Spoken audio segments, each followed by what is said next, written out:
Бишкек шаардык 3-чү балдар ооруканасынын босогосунда турабыз. Бул коросунан киргенде эле бизди 20 сом менен тосуп алды. Биз азыр улуттук онкология жана гематология борборунда турабыз. Биз Баткен шаарына келдик. Мына өзүңүздөр көргөндөй биз азыр Ош шаарындагы Ноокат районундагы төрөтканага келдик. Биз азыр Жалал Абад областына караштуу Таш көмүр шаарында турабыз. Биз азыр Ош шаардык төрөт үйүнө келдик. Бүгүн биз Бишкек шаарындагы Свердлов районуна караштуу Карагач багы Токою делинген жерде турабыз. Кара Суу районуна караштуу Кызыл Кыштак айыл өкмөтүндөгү Ишкаван деген айылда турам азыр. Биз азыр Баткен областынын Кадамжай районундагы Көктала айылында турабыз. Бүгүн биз Аламүдүн районуна караштуу номер 1 жалпы билим берүү орто мектебине келдик. Биз азыр Ош шаарында турабыз.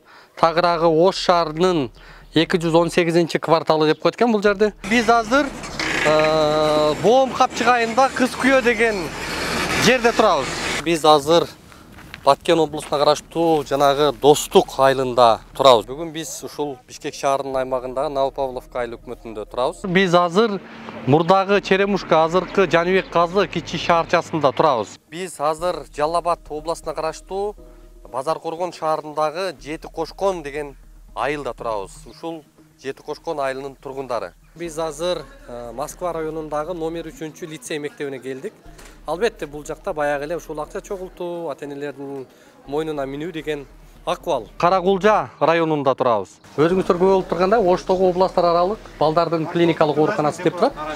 Абдан көп ушул жерге даттануу болду. Биз айтылуу Баткен областынын Кадамжай районунда турабыз. Азыр биз турган жерибиз Сокулук району, Чүй облусуна караштуу.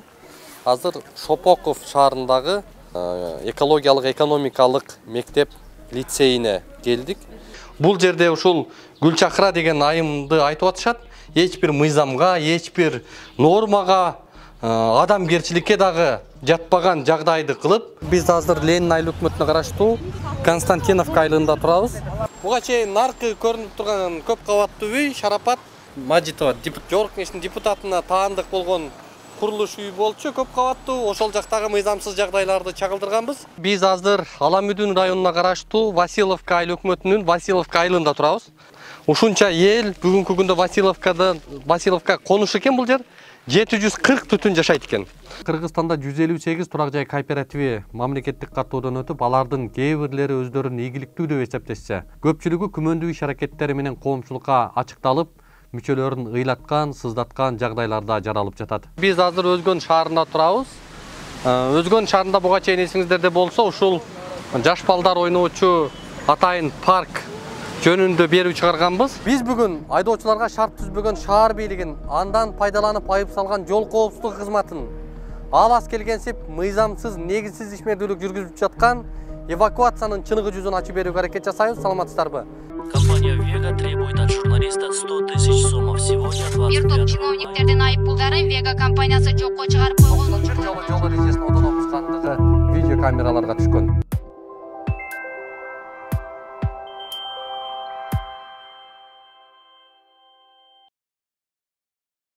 Москвадагы мекендештерге жарыя, алыстагы боордоштор, сиздер үчүн Ваш стоматолог клиникасы сонун мүмкүнчүлүк түздү. Улукбектин катталуучуларына ар жекшемби сиздер үчүн тиш жулуу акысыз жана ошондой эле ультра үндүү тиш тазалоо болгону 1,5 миң рубль. Дареги бульвар Рокоссовский метросу, Открытое шоссе көчөсү 14. Метродон болгону 3 мүнөт аралыкта. Ваш стоматолог клиникасында төмөнкү кызматтар көрсөтүлөт. Хирургия, терапия, ортопедия, ортодонтия, имплантация, брекет система. Саат 9-дан 21:00-гө чейин жума бою дем алышсыз кызмат көрсөтөт. Ваш стоматолог заманбап жабдууларды орнотуп, тажрыйбалуу такшалган дарыгерлерди гана ишке алган. Бизде рентген жана консультация акысыз. Ваш стоматолог сиздин ден соолугуңуздун сакчылыгында.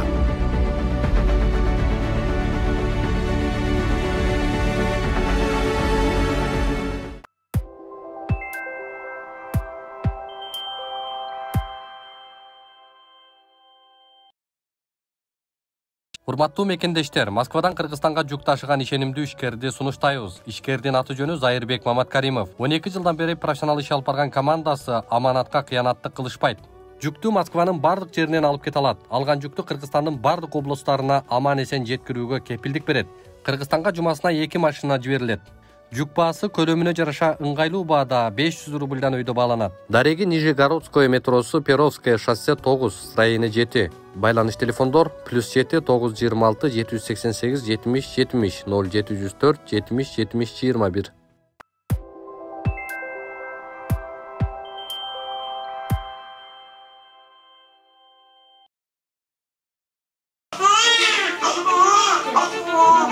Кайсы врачка канча сом кетти же? Ошондо наркозго отдельно деп 8.000 берил болуш керек, 8.000 берилди общий. Операция жолу менен, кесүү жолу менен төлөгөн айымдар дыкыда бекер да? Бекер бар жок. Кazanacağım çıktı da короче 2000 verdim da. Канча сом бердиңиз? 4000 точно? 1 2000 3000 4000. Неге акча алып атасыздар мындай? Акча жетпейби сиздерге? Жок, ким алды? Төрөгөн энелердин акчасын кайтартып берем. Кайтарып өзүнө кайтартып берем. Кепилдейсизби? Ооба, кепилдик. Эгер алып бере албасаңыз өзүм төлөйм, өзүм төлөгөн кепилдик берем. Делу деген жоксуңар силер, эчен жылдан бери жоксуңар. Только вот существуете в глазах где-то вот это у себя, а у нас на земле вы не существуете. Муну көрүп уяласызбы кичине? Министрдин орун басары болгондон кийин Конечно, без ошол жерге баргансызбы? шаардын айланасын бүт эле көрүп атам. Почему их не обязуют? Почему ДЭО? Почему наше руководство не обязует? Тракторда кол көтөрөм, КамАЗга да кол көтөрөм, ушинтип мына 2 жылдан бери да жашап атабыз. Уялгыла балам, уялгыла. Кудайдан корккула, элдин абалынан корккула. Ал жакка балык чарба ачып койсо болот экен да, жолгочу. Эми жамгырдан кийин болот да. Может, балык чарба ачып койсо турайык койк. Жок.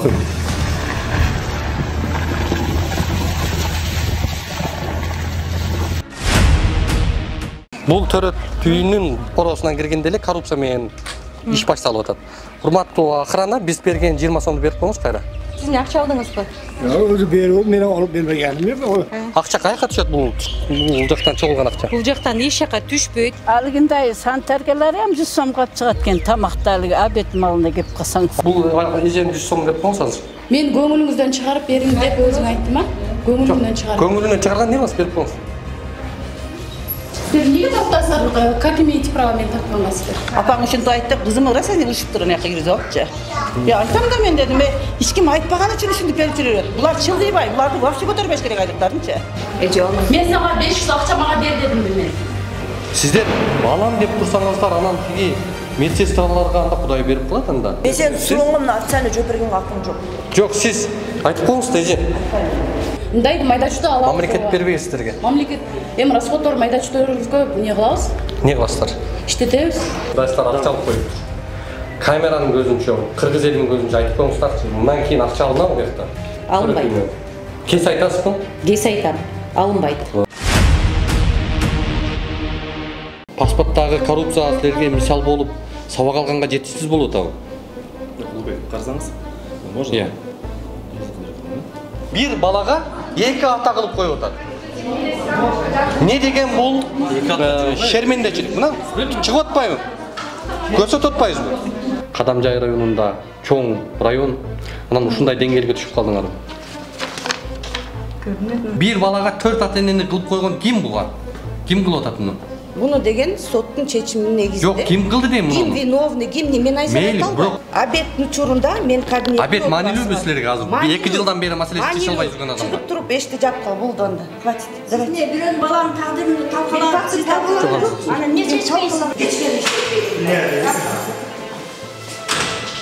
Бул жакта ушундай экен, сыртынан куттап коймой, кадимки эле жагдай экен. Сура турган сиз эмессиз. Неге? Кыргызстаныңыз? Иштен койтасыңар. Мына кадимкидей эле кол калганга аракет болуп атат. 40 чыга элек балага 555 сом төлөп атат. Урматтуу министр, көрүп атасыңарбы муну? Канча сом бердиңер? 5,5 миң. Ага чейин наркозго 1 Бала канчада? 1,5 миң алган. Бул 5 жаш. 5 жашка даже толо элек. 5 жашта. 5 жашка даже толо элек. Мына тактайбыз азыр. Элди чабыштырбай, мындай нормально түшүндүрүп берсеңиз жакшы болот эле. Жок, биз нормально түшүндүрүп атабыз. Бирок силер акча албагыла деп атабыз да. Бизден да 10 миң алганда выписка жазып беришинчи 10 миң эмес 9 миң алды. Балаңыз канчада эле? Балам 2 жаш болот. Комуз келиңиз. 8 миң беренсем жок, биз аны бөлүшөбүз. Ким деген аты жөнү? Замир Рахманов. Неврологиядабыз да биз. Неврологияда? Ооба. Качан алды эле? Мен 6 ай алдын жатканымда менден 3 миң алып чыгарган. Бар экен да. Мен азыр канга тапшырдым, немеге калга тапшырдым. Азыр УЗИге жазып берди, ошолор бардыгын общий бир 500 сом алышты. Бүт лаборатория УЗИлерде неме кылдык. 1000 сомго жакын акча төлөдүк. Сизге анда адис катары бир суроо. Мамлекеттик кепилдик программасында 6 жашка чейинки балдардан акча алынат деген неме жок. Берене барбы? Жок. Не дейсиз?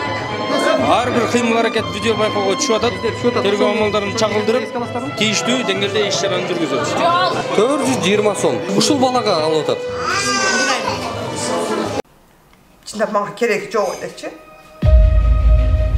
Акчамды кайрып берсе, квартирада жашасам деле ыраазымын азыр. 14 ай болду да, 1 жыл 2 ай болду.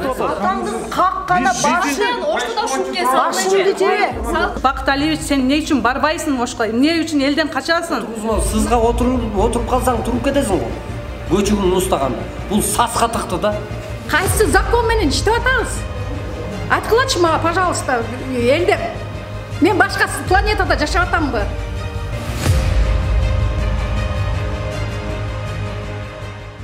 Директор кирди өзү, кирип, мектепте окуткун келсе деди, акча төлөйсүңөр деди. Андан кийин майыл деп, түгөндөн кийин акча жөнөттүк айлык чыгышыга. Жөнөтөк силерде акча көп экен, көбүрөөк бергиле деди. Сентябрда собрание кылганда директорду өзү кирип беришиле керек деди. Кийин 4-5 бала окуй деген алады экени айтты. 3-cü балаларга скидка деди. Калганын от души төлөй салар деп айтты. От души төлөйсүңөр деп, канча сомдон бердиңиздер?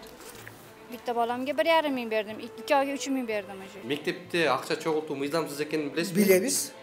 Бул ата-энелердин акчасын берип коюңузчу азыр. Мана 1,5 миң пулис, мана мен. Бул ата-энеден неге силер акча алган? Биз түшүнмөдүлөрмү азыр гапты? Силерге түшүндүрүп берди. За фонд дейляпты. Men harpulilar düşegerim yok idi. Kança son mu? Eseptip beriniz hazır. Men unchalik bo'lmasa. Har bir o'qishdan 1,5 ming so'mdan olsangizlar. 1,5 ming kim? Venera jike sizlardan ақша aldı 1000 so'mdan. Ооба. Баары төлөдү. Ооба. Эмнеге силер башка инвесторларды тартып, башка проектлерди жазып, бир мындай өзүңөрдүн функционалдык милдетиңерди кылбай, бир нерсе болчу эле ата-энелерге барып жүктөп, ойго окуй, мунуга акча төлөгүлө, ойго окуй, мунуну кылыш керек, ойго окуй, мунуну жасаш керек.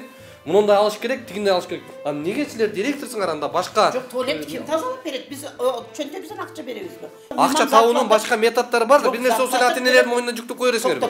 Агартаниянын комитети акча чогултуп атат, мынакей. Список менен, мына. Кимдики канча экенин билбейм, мына ата-эненин комитети мынакей. Баласын колуна алып. Неге чогулттуңуз? Аты жөнүңүз кандай? Кадырбек кызы Гүлназ, бул дегенде классный фонд техперсоналдын 50 сомдон 9 айга 450 сом бергиле деди. Канча балаңыз бар сиздин? Меники 5 балам бар. 200 сомду бере албайбыз эже. Биз кыйналып турабыз, квартирадабыз деп айттым, Не чара көрдүңүз? Мына 2 жумадан кийин келдик биз. Жетекчи катары эмне чара көрдүңүз? 2 жума болду ушуга. Замечание берилген. Мектептен акча чогултуу программа маселесине Билим берүү министрлиги не кылат деген бир эле суроо менен келдик. Мугалимдер, завучтар, мектептин директору акча чогултканга укугу жок. Чогулт деп айтканга дагы. Чогулт айтканга дагы укугу жок. Төрөтканада акча төлөнүшү мүмкүнбү? Төрөткана төлөнбү. А эмне келип койдуңуздар бул? Эшиңиз бул сиздер эч кандай кимге акча берүүнү кетпейбиз. Ошого эми сиз өзүңүз тазасыз да, Мындай дейлем. Мына Кудай турат. Мына Кудайны карап турат да, мен ажыйгы жол барып келгем. Бул акча сөйүн. Зоокатта таптарынан кийин акча алды деген маалымат болду, укпайсызбы? Журналисттерге тиешкен кол. Чыкла. Яна.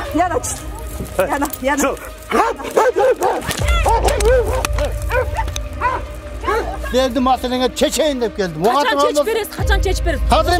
Kaçan. Hazır.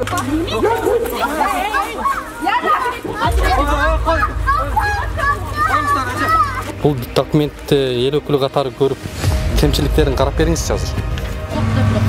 Кимге кезип? Бел коңуз элге мында. 60 миң сом бербесе жасап бересиздерби? Эми 60 миң сом деп. Эмнеге кызыл китеп бербей атасыздар? Татаңа бар, эңиңе бар кылып буларды кыйнап атасыздар.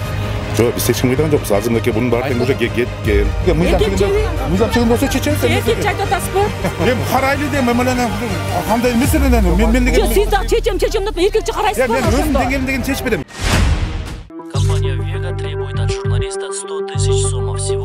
бир топ чиновниктердин айыппулдарын Вега компаниясы жокко чыгарып койгон. Жол эрежесин одон окускандыгы видео камераларга түшкөн. Ясинжан Садыков Кыргызстандагы эң бактылуу адам. Урматтуу көрөрман, сиз аны лотерея уткан же бажыда иштейт, балким депутат деп ойлоп турсаңыз керек. Жок, андай эмес. Ясинжан Садыков Кыргызстандагы эң көп жол эрежесин бузган автоунаанын ээси. Мындайча айтканда 1,5 миллион сомго чукулдаган 264 жолу жол эрежесин бузуп, бирок бир жолу да барып 1 сом да төлөбөгөн айдоочу жөнүндө сөз кылып атабыз. Ооба, балким сизге күлкүнүчтүү болуп тургандыр. Бирок биз бүгүн Коопсуз шаар долбоорунун чыныгы жүзүн, анын учурдагы коомго тийгизип жаткан таасирин ачып берүүгө багытталган журналисттик иликтөөбүздү сунуштайбыз. Менин аты жөнүм Улукбек Карыбек уулу. Биз менен болуңуздар.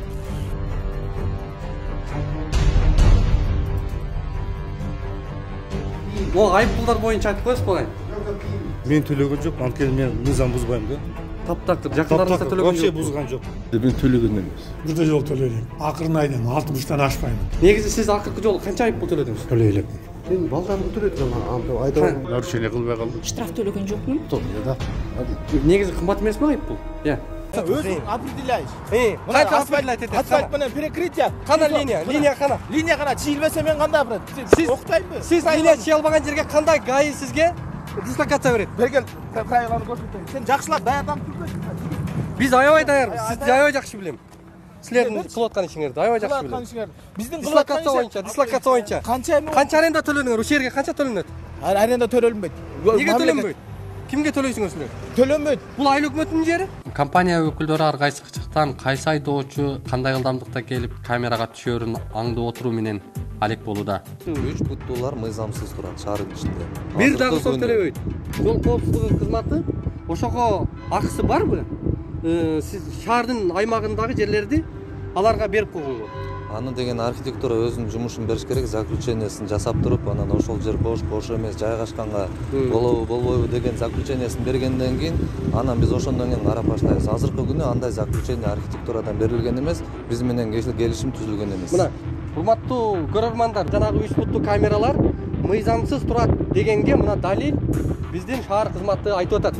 Бүгүн ошолордун 100 миңдеген түзгөн айыппулдары мыйзамсыз. Бизден качпай деп. Эшикке чыгып кеткен эми эч ким жок азыр. Шаар бюджетине акча түштүбү? Кана линия кана? Линия кана чийилбесе мен кандай апарат? Сиз октойбу. Мына урматтуу көрөрман, мына көрүп атасыздар, ушинтип ГАИнин абалы мына ушундай так сиздер.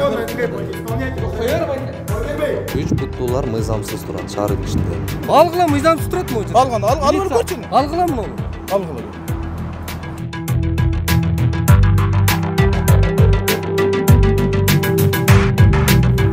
Мыйзамдуулукту, коопсуздукту каалап жаткан Вега компаниясына чу дегенде эле биринчи мыйзамсыз ишмердүүлүгүнө назарыңыздарды буралы. Үстүбүздөгү жылдын 4-июнунда Бишкек шаардык мэриясындагы жер маселелери боюнча комиссиясы жыйын өткөрдү. Түз эфирде болгон жыйында Вега компаниясынын ишмердүүлүгү каралгандыгына күбө болдук. Аталган компания 2019 жылдан бери эч кандай шаар казынасына жергиликтүү бийликке ижара акысын төлөбөстөн мыйзамсыз иштеп келгендиги ачыкка чыкты. Бир топ суроолордун түйүнүн чечүүгө камынып Бишкек шаардык мэриясына бардык. Мекеме жетекчилерине кирип маалымат алуу кыйынга турду. Ошентсе да мэриянын кошумча атайын артындагы эшигинен уурданып кирүүгө аргасыз болдук. Аркасынан эмне кирип кетесиздер беке? Колтуктан Биз күткөн суроо бере турган вице-мэр Азамат Сагындык уулуна суроолорубузду узаттык. Мен жигиттер менде 5 мүнөттөн чоң болғанда. 3 жылдан бери аренда төлөйлүк турбайбы? 3 жылдан бери аренда төлөйлүк турбайбы? Сиз ошол жактан келгенсиз да? Ошол жакта иштедиңизби? Ооба. Төлөчү беле? Эми Вега деген бул жарым. Договор түзгөнсүздөр? Договор деген ошо УЗРден өткөн комиссиядан. Бул баягы мамлекеттик государственный программа болгон үчүн алар бизге 1-2 жолу кайрылган, кайра возражение менен аренданы пересмотр кылып берип койгулачы деп. Ошол боюнча азыр комиссияда каралып жатат пересмотр боюнча. Шаардын бюджетине акча түштүбү? Анысын мен азыр тактап бере албайт экенмин, тактан билишибиз керек да. Аз чалып берип бере аласызбы? Бул түздөн сизге карайт да. Тиги уруксат берсеңер менде комиссия эле да, азыр өкмөткө келип атам. Чалып эле тактап бересиз да. Мындай кылсаңар, официально телефонуңузда коюп атпайбы ал? Телефонуңузду чыштап койсоңуз мен жооп берип коем. Бул күнү канааттанарлык жооп ала албагандыктан эртеси дагы келип төмөндөгүдөй маалымат алдык. Вега компаниясы менен договорду эмне үчүн түзгөн эмессиз? Ал комиссиядан каралып өткөн, бирок алардын баягы кайра заявлениясы түшкөн, пересмотр деп, ошондон бери кайра пересмотрга кеткен. 3 жылдан бериби? 2019 менен 2021 болуп атат. Ошондон бери 2 жылдан бери пикир келишпештиктер болуп, алардын юриси бизде жетекчи эмес белеңиз. Эмне үчүн? Ал жерден жетекчи жетпейт, ал жерден шаардык комиссия чечет. Жок, сиз ошол эмне үчүн договор кылбай, эч нерсе кылбай, азыр кече келсек мен билбейм деп атасыз да? Эмнени билбейм деп атасыз? Келишимдерди, ошол келишим түзүүгө биз наоборот кызыктарбыз, бир инициировать эткенбиз, түзгүлө деп. Бирок алардын юристтеринен 1-2 жолу возражение түшкөн, ошол улам комиссиядан каралып атат. Ким күнөөлүү? Аны тийиштүү органдар карабаса мен аныктай албайт экенмин, же сотто эмес. Кимдин жоопкерчилиги бул? Аны да ошо тийиштүү органдар карасын, Башка компанияларга 4000 сомдон берип, эмне үчүн Vega компаниясына 2000 сомдон бересиңер? Ар бир чечим бул комиссиянын чечими да. Кызматтан көтөрүлүп, ошол жактан элементардуу бир иштерди бүтүрбөгөндүгүңөр үчүн бүгүн вице-мэр боло турбайсыңарбы? Сиз мындай биздин аброюбузга шек келтирбеңиз. Элементардуу аброюңарга шек элементардан да өтө көп нерселерди кылганбыз. Ошон үчүн эмне үчүн азыр болуп атса керек. Бечаралар үчүн иштейт дагы мыйзамыңар. А силер килтеген компанияларга бүгүн компаниялар боюнча биз ал досудебный өзүнүн этаптары бар, ошонун баарын кылып атабыз. Бир тыйын калтырбай баарын взыскать эткенге сотко беребиз. Төлөбөгөндүк үчүн пения, наркы берки, расход баарысын бүт баарын расчет кылып даярдап атабыз азыр. Канча карыз болот? Аны азыр мен айта албайм, ошо расчет кылган отдел өзү айтып бериш керек. Ал эмне үчүн текшерген жок? Себептен ал кызыктар болгон, ал коррупцияга жакын болгон, аны бирөө кызыктап тыйын берген. Ошонун эсебинен ошо кызыктырган үчүн муну чоңойтуп атат кызматка коррупционерлер. Чоңойтпой кайта иш козгош керек болчу да. Эмне үчүн ошо мамлекет иштеп атып, ошо Вегаларды тартипке чыгарган жоксуң. Эмне үчүн алган жоксуң? Бир комок туруп калса, туура эмес турат деп алып ташайсың. Бир комокко келсең, туура жерге акча төлөш керек деп артынан чүп аласың. Сотко бересиң, милицияга бересиң, баардыгына карайсың. А кийлейген миллион акча чүп аткан жерге, ал жерге сен көз жумасың да бюджетти карабайсың. Мындай жоопко тартыш керек аны. Бишкек шаардык 3-чү балдар ооруканасынын босогосунда турабыз. Бул коросунан киргенде эле бизди 20 сом менен тосуп алды. Өзүгө канча алды? 150 бердим. Канча сом алды сизден? Барда 200-ден ашык алып берди. Азыр акчасын чыгып берип коюңузбу, акчасын алдырып. Мен албасам кайсы акчаны бериш? Кээде машина менен киргенде дагы акча алышат. Не дейсиң? Жуму эми сиз акча аласыңарбы? Алган. Бул жактан 250 сом берип коюңуздар. Эмнеге бере албайт ал жакта? Ошондой эле врач. Жетекчи катары кандай деп айтасыз азыр ушуга? Я буду разбираться. Яшке салат. Яшке салат. Ящиктеги акча кайга түшөт? Ящиктеги кассага түшөт. Кайсыга? Бухгалтерияга чаккан акча чыгылтасызбы? Жок, акча бухгалтерияга чыгылбайт. Жок, бухгалтерияга түшөт деп атпайсызбы? Siz bazı saat geçseniz tak. Öyle verdik de 800 verdik. Kayık tutsam benim. 800. Ha 800. Biz hazır bunu glavraç kalıp barıp verelim. Özü koygan men. Bunun külüçü kimde olur? Kimde? Bunun külüçü mende olur bu. Hece. Бұл жақтың 150 сом ақшасын беріп қойыңыз. Мына 150 сомыңыз. Я откуда знаю? Мен бербесе, маған ешкім бербесе. Мен негізі өзі жалғызбой енем іштебеймін. Аяқта пенсионер эже мени көрсөтүп жүрөт, биякта кызым ооруган үчүн. Канчада бердиңиз? Өзүңүз ушундай болуп аткан үчүн деп кызматыңызды таштап кеткенге эптиңиз жетеби? Эмне жетет? Кеп менде азыр. Сиз сол балык башынан болуп атат да. А сиз мага доказать этип бересизби, мен бирден бирин салганымды? Гиппократка ушундай ант бергенсиздерби? Главный врачу и ошол жакта сүйлөшөбүз. Потому что Гиппократка мен буларды акча алгыла деп үйрөткөн жокмун. Жерде кечирим сураган ордуна карап беттен аласыңар дейт. Беттен алган ким сени беттен? Жок, сиз эми мындай. Мен вообще түшүнүп туруп атам. Бул бир эле жолу кайталанган жок. Балдар ооруканасынын башкы дарыгери таптакырмындан кийин бул жакта коррупциянын кысы да болбойт экен, э? Ооба. Кыргызстанда карапайым элди кимдер гана тонобойт. Бажычысы баш болуп, коопсуз шаар, жол министрлиги төш болуп, жада калса эми парковкадан да мыйзамсыз миллиондорду чыгарып кетип жатышат. Ушундай иш карапайым жөнөкөй парковщиктердин колунан кантип келсин деп турсаңыз керек. Анализиңиз туура. Себеби бул иштин артында мэриянын үлкөндөрү турат. Бүгүн биз сиздерге парковкадагы мыйзамсыз жагдайларды тизмектеп беребиз. Саламатсыздарбы? Менин аты жөнүм Улукбек Карыбек уулу. Биз менен болуңуздар. А биз эмнеге мында финайт? Же айлык албасак 5000ден деп ар бирибизге абышет эткен 5000 сом 5 тыйын көрүлөп Түркияде ошо менен 1 ай жүрдү, 2 ай жүрдү, өтүп кетти. Көрсө убакыт утуп атты. Ты блогер, я знаю тебя. Свой телефон убери. Убери телефон. 1 январдан баштап бесплатно болуп парковкалардын бардыгы. Не болот акча? Кол көтөрбөймүз андай.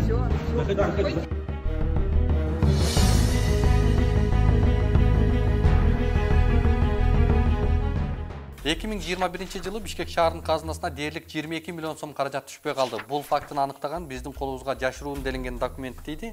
Ага ылайык Бишкек парковки стоянки муниципалдык ишканасына ички аудит жүргүзүлүп, анда ондогон мыйзам бузуулар аныкталган. Ошентип сиз парковкага деп төлөп келген каражатыңыз шылуун чиновниктердин амалдуу ыкмалары менен жок болуп келген. Алар бизде кантип алдашат? Мисалы 18 муниципалдык парковкада 1928 авто токтоочу жай болсо, алардын дээрлик 442 орундугу эсепке алынган эмес. Жалпы жолунан бир күндө 7579 автоунаа кирип чыкса, болгон алардын 2599 отчетко алынып, 4980 автоунаадан түшкөн каражаттар сол чөнтөккө солонгон. Мындайча айткандай, ар бир экинчи автоунаадан төлөнгөн каражат кимдир бирөөлөрдүн олжолуу бизнеси болгондугун ички аудит тастыктап турат. Саламатсызбы? Не болду? Эми вице-мэр Сазукулов кабыл албай монча адамды күттүрүп, чакырып атпайбы, күтүп атпайбы, киргиле? Жок, азыр киргизбей атпайбы бизди. Урматтуу аппарат башчы, келиңиз мындай. Сүйлөшүп атпайбызбы? Киргизбейт, милиция билет, кимге киргизиш керек, кимге киргизбеш. Жок, сиз бул жакта аппарат жетекчисизби бул жакта мындай? Келсеңиз бул жакка. Мына көрдүңүздөрбү? Бул жак кандай деп сөз айтып деле билбей калдык. Бул не деген мекеме бул? Укугу тепшелген жарандарга түшүндүрмө алуу үчүн биринчи вице-мэр Максат Сазукуловго кайрылганыбызда макулдук берип, бирок иш бөлмөсүнө барып, окуяны соткага видеого жаздырып баштаганыбызда караманча каршылык көрсөтүп баштады. Телефон уберите, пожалуйста, мы спросили вас. Байке.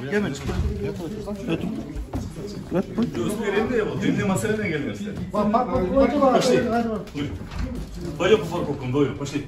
Вдвоем вместе без зата. Жюр. Ты блогер, я знаю тебя. Свой телефон убери. Убери телефон. Бизге заявление жазалып жатат. Искер, давай к тебе пройдем. Сен Артур. Енді маселесі мен келе жатат. Все. Урматтуу вице-мэр. Опергруппаны вызовите. Если будем писал, опергруппаны вызовите. Я требую, чтобы вызвали опергруппу, пускай идут. Нормально функционировать муниципальные предприятия не дают. Мэрияга бедой салода. Заходите по парковкам, жүргүн. Вдвоем. Кирсеңиз? Эмне үчүн силер бүгүн иште турасыздар парковкага? Бүгүн силер мэрияны токтомдуңар. Эмне үчүн? Мен журналистмин. Эмне үчүн силер бүгүн нерабочий күнү Сіз маған допрос болмаңыз, мен байкелеріммен сөйлесіп, мен потом үйді. Емне мәселені шешіп беріңіз? Емне шешіп албайды? Сіз жақсына сөйлесіңіз Жоқ, ергені. қойсаңыз? Жолдаш вице-мэр. Емне мәселе? Сіз андай даяз қылбаңыз? Жоқ, жаңа директор алды деген, хорошо. 1 январдан баштап бесплатно болып парковкалардың бардығы. 1 январдан баштап бесплатно болып парковкалардың бардығы. 15 күн неме иштебей атпайбызбы? Эмнеге бул кишиге 178 миң сом айып салыптырлар? Парковкадан 170. Бул карапайым бечара кишиге кантип 170 миң сом айып салыптырлар? Сіз заявление бердіңіз ме? Силерге 2 жол жазбадыкпы? Эмне заявление деп жаздыңыз ма? Мына ксерокопиясы турат, заявление почти. Жоқ, мына көріп olmayсың. Жоқ, көшерден Пойдем, нет, я на улице не собираюсь разговаривать. Жүрсің, байке, жүрсің. Жоқ, байке, сіз маған көргөзіңіз. Биздин суроолорго жооп берүүдөн жаа бою качкан жолдош вице-мэрдин мынчалык каршы болуусуна эки себеп болушу мүмкүн. Биринчиси бул биринчи вице-мэрлик кызматтык даражасына абдан чиренип, эч кимди тоготпой калгандыгы, шаардыктардын каражатына айлык алып, вице-мэрлик кызматты татыктуу аткарып берүүнү унутуп калгандай. Экинчиси, же бул вице-мэр көтөрүп жаткан коррупциялык жолдорго тиешеси бардай. Давай чек кылам, мен руководитель аппарата. Жок, сиз эл менен келип атасыз, эл менен. Эл менен эмес силер деген. Байке, кирбегиле. Баса, президенттин дал ушундай чиновниктерге кайрылуусу да суу кечпей калгандай.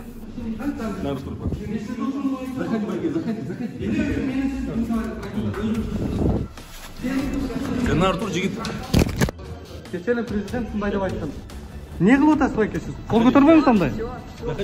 Кол көтөрбөңүз. Кирбе. Мейли, биздин ишмердүүлүгүбүздө качкан чиновниктерди дала эле көргөнбүз. Сазыкулов болбосо мэриядагы башка кызматкерлер менен деле маселени ортого салып чечип алмакпыз. Бирок бул окуя башка нукка бурулду. Урматтуу көрөрман, бул видеого маани берип карап туруңуз. Бул жерде вице-мэр күч органдарына бизди жоопко тартуу үчүн арыз жазганы кетип жатат. Тергөөчүлөргө берген арызында биз анын жакасын айрыптырбыз. Бирок бул көрсөтмөсү кызылдай жалган экендигин колубуздагы видео тастыктамалар далилдеп турат. Бул боюнча учурда соттук териштирүү иштери жүрүп жатат.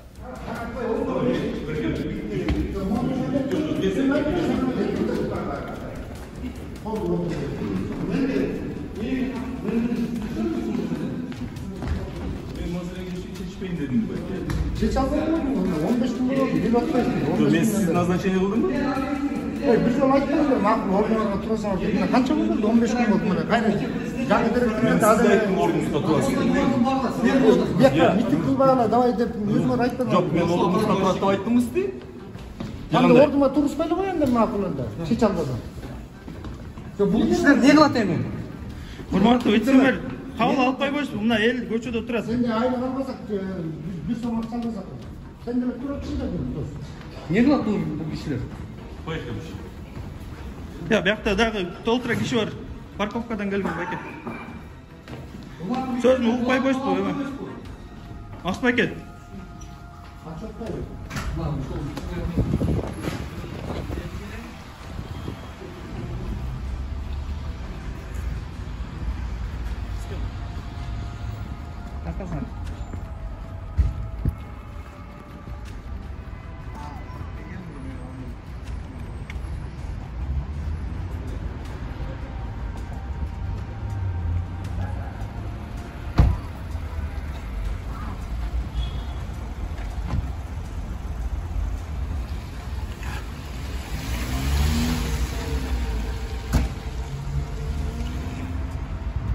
Мэрия жер пайдалану мыйзамдарын бузгандыгы, муниципалдык ишкана мыйзамсыз пайдалангандыгы жана ошол жерде мыйзамсыз коммерциялык багытта ишмердүүлүк жүргүзгөндүгү. Бишкек шаардык кеңеш тарабынан бекитилбеген тариф менен парковкага деп мыйзамсыз 3 жылдан бери шаардыктарды алдап келгендиги. Мэрия парковщиктерге эмгек акысын төлөбөй, эмгек кодексин бузгандыгы, салык кодексин одоно бузгандыгы, ККМ аппаратын колдонбогондугу. Мекеме парковкага деп иштетип келген жерлерде жол эрежелери одоно бузулуп, иретке келтирүүдүн ордуна тескерисинче одоно баш аламандыкты жаратып жаткандыгы. Эми баарын тизмектеп айта турган болсок тилибиз кургачудай. Жыйынтыгында шаар казынасына олуттуу жоготуулар келтирилип, мыйзамдар одоно бузулуп, ага шаар бийлигинин кызматкерлери катышып жатканда, мындай жагдайды коррупция деп атабаганда эмне деп атайбыз? Башкаларды миллиондорго кустуруп жаткан укук коргоо органдары буларды да канчалык кустураарына назар салып күтө туралы. Саламатта болуңуздар. Акчаңды ала кел деди. А сен ден соолугум эмне себептен мен келген атканымды сураганы да жок. Акчаңды ала кел дейт. Сразу эле мен чалганда акчаңды ала кел деди. Ар бир кабинетке кирген сайын 500 сом, 250 сом ушундай. Кайсы кызга бердиңиз ошону? Мен китайца алган жокмун. Эчтеке түшүнүксүз бул биздин государственный, биз Кыргызстан боюнча онкология бирөө эле да. Анан биз кайка барышыбыз керек, башка онкология жок болсун. Эженин кимге бердиңиз акчаны? Бияка берген, биякта кыз жазып алган. Когда мы брали? Айтып атпайбы мына? Мына брали, и вот это мне написали ошо күнү кылганда 3900 сом прекрасно алышкан. И бул акча мамлекетке түшүш керек эле, бирок через касса эмес. Касса пассасы жок эле. Жана временщик министр ушул акыбалды көргүлө силерчи. Бул адам калп айткан жок. Мына акчасын берип койбойсуздар. Выйдите из кабинета. Мен через касса төлөгөн жок, бирок төлөдүм. Бирок менде частный больницадан ашып кетти, бияка келген акчамчы уже. Речь только что была на приеме. Мы ей расписали лечение. Выйдите, мы с ней. Каждый келген аялдан 3900 сом алып. Сиз не кыласыз? Выйдите, сыйдите, не кыласыз? Я имею право. Бир күндө мен турганда эле бир кап айтпайын 30 аял жөн эле прижигание кылдырып кетет экен. 3900дөн 30 аялды көбөйтүп көр, 117 000 сом. Еще приемго 250 сомдон алганда 10 000 сом. Бир күндө 127 000 сом. 47 000 сурачак менде. Операцияга кайсы жакка сурап атат? Гинекология. Кассанын өзүнүн процедурасы бар, кайсы жерде болуш керек. Сиз бул жерден акча алып, пациент менен андай кылбашыңыз керек. Ооба, кылбашым керек. Мына мына эже акчаны алат экен. Не кыласыздар эми? Бул кассага түшүрбөй, ким бул? Кассадан чоң апасынын төрөбү бул жер. Жок дейт. Эми зайын жасаңыз, биз териштирип көрөлү. Зайын жасап териштирип алган жок. Урматтуу Бермет Барктабасова, сиз мага асылып эле жабалактап жаагыңар тынбай атат да. Мына факты мына жерде турат. Силер адамдардын ден соолугун ойлобойсуңарбы? Мына факты бул жерде айтып атат. Жаран акча 3900 сом төлөптүр. Ал кассага түшпөй атат. Силер эмне шериктештиңер ошол акчаларга? Зайырбекова Назик сиздерге ким болот? Зайырбекова Назик Менин жээндеримин келинчеги болот. Ошондо сиздин эжеңиздин келиниби же Эжемдин келини. Эжеңиздин келини. Бүгүн эмне кызматта иштейт буякта? Врач. Султангазиев Сергеевич? Султангазиев Сергек ядерный медицинада иштейт. Тоже не его принимала көп жылдан бери. Сиздин неңиз бул? Бул жээндерим болот. Бейшенова. Канча сом турат сиздерден? Караптор здоровье аял экен 40 000 сом сурады. Сиз ошого так жооп алгыңыз келип атат. Эмне үчүн кымбат? Эмне негиздемеге таянып, ал онкологиялык оорулууларга бааны ким койгон чалыктуу?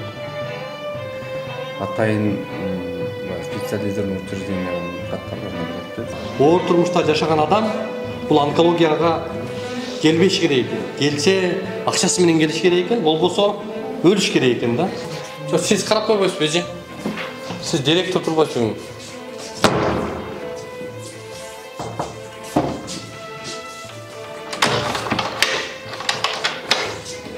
Mına direktör özünün mekemesindeki akvaldı görgüsü gelbey.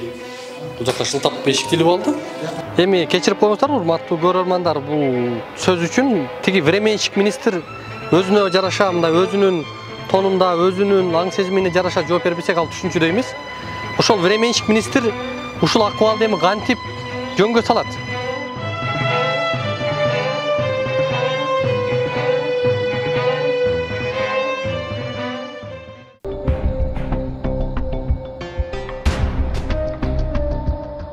Siz SMB'da işleysizmi?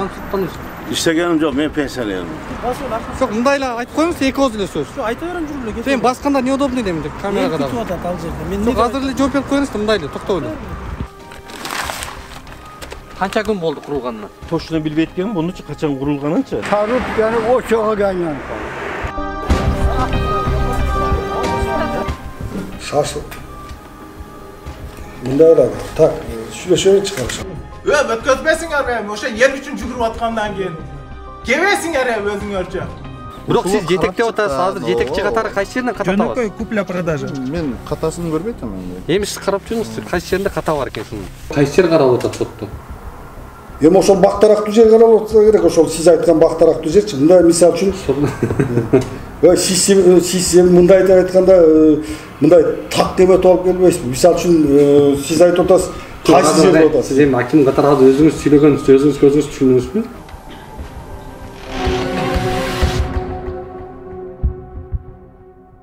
Бизди Ош облусуна караштуу Араван районунун тургундары чакырып, 20 жылдан бери чече албай келе жаткан жерлерин көргөзүп даттанышты. Мында Чекават айыл өкмөтүндөгү Толкун, Түрк жана Пактакор айылдарынын тургундары 2000-жылдары айыл өкмөтү тарабынан 18 гектар 19 соток көп жылдык бакча жер аянты үлүш жер катары пайдаланууга берилип, андан соң жергиликтүү бийликтин жардамы менен мыйзамсыз Шералы Номуратовдордун үй бүлөсү жеке менчик ээси болуп калган. Сиздердин чындыкты да угалы деп келдик да. Элди үлүшүнү биз сатып алганбыз. Канча гектар? 18-9. 18-19 гектар жерде. Качан сатып алгансыздар беке? 2000 жылдар болса керек, билбейм. 2001-жылы, а? 2000-жылдар болса керек. УКМКда иштеп, сиз таасирдүү киши болуп жүрүп, мыйзамдуулукту элден талап кылып жүрүп, анан кантип сиз бул жерде билбей калдыңыз? Немени билбей калдым? Сиздин менчигиңиз экендигин билбей, сиз 13-жылы арендага 21-жылга чейин аренда төлөп жүрүп атасыз. Аренданы биз неправильно төлөгөнбүз. Төлөбөшүбүз керек эле. Мен муну жерде сиз деп айыл өкмөт чыгарып берип атат. Жок, мени деп эмес бул. Олтур. Мен өзгөндө иштейт элем. Муну мени өтүп кеткен иним оформить эткен. Бул жак элдики беле? Элдики да. Элдики болсо ким укук берди бир киши аны сатып жибергенге? Кайсы бир киши? Муну договоруңуздарда турат. Договор договор правильно, договор болгон. Бул элдин жери болсо кантип бир киши 18 гектарды берип атат? Суроо бир киши эмес, 3 кооперативти. Кана 3 кооперативдин эли ар бири мына айыл өкмөт токтом чыгарып берип атат мына. Мына элге таратылып берсин деп атат. Экинчи чечимдин экинчи пунктуна. Сиздерге сунуштап атат мына. Элге таратылып таратып бергенсизби? Кимге? Жок, бул бербейт да. Акчасын бергенбиз. Акчасын айтып. Акчаны берип атат берди. Кооператив жерди колдонууга таратылып берсин. Жок. Оксаңыз? Мына. Оксаңыз? Айыл өкмөтүнө караштуу төмөндөгү айылдардын тургундарына Толкун багынын не дейт? Үлүш катары бөлүнүп беришти. Правильно. Үлүштү бөлдүк, анан акчасын алышты. Элге бөлдү дейт. Эл мага сатты анан. Жок, элден сатып алдыңызбы сиз? Ар буларда эми токтоңуз. Şu жерде маселе болуп атат. Саткандыгы тууралуу кана сиздерде Госрегистрдин өкүлү? Кандай? Сатып алуу тууралуу келишимде 8,01 гектар жерди эмнеге астына 10,01 гектар деп көрсөтүлгөн сумманы да оңдоп коюшкан. Бул тийиштүү документтин жарактуулугуна канчалык ишенсе болот? Сиз жетекчи катары айтып бериңизчи азыр. Мына мыйзамдуу документ бекен? Мыйзамдуу? Жок, окуңуз сиз, түшүнүктүү караңыз. Кайсы жеринде ката бар экен азыр карап бериңизчи. Биз специалисттер карап чыкканда. Жок, сиз жетекчисиз. Жок, жетекчиси. Мен жетекчимин. Специалисттер караган. Сиз эми жетекчи болгондон кийин көрүңүз да муну. Жок, юристтер бар биздечи. Бир отдел бар. Юротдел. Жок, мейли. Бирок сиз жетектеп атасыз. Азыр жетекчи катары кайсы жеринен ката табасыз? Жөнөкөй купля-продажа. Мен катасын көрбөйт эмен. Эми сиз карап жүрүңүз, кайсы жеринде ката бар экен шунун. Мынакей, утверждаю деп атат. Директор Араванского районного центра по земельной и аграрной реформе. Абду Момунов кол коюп бекитип берип атат.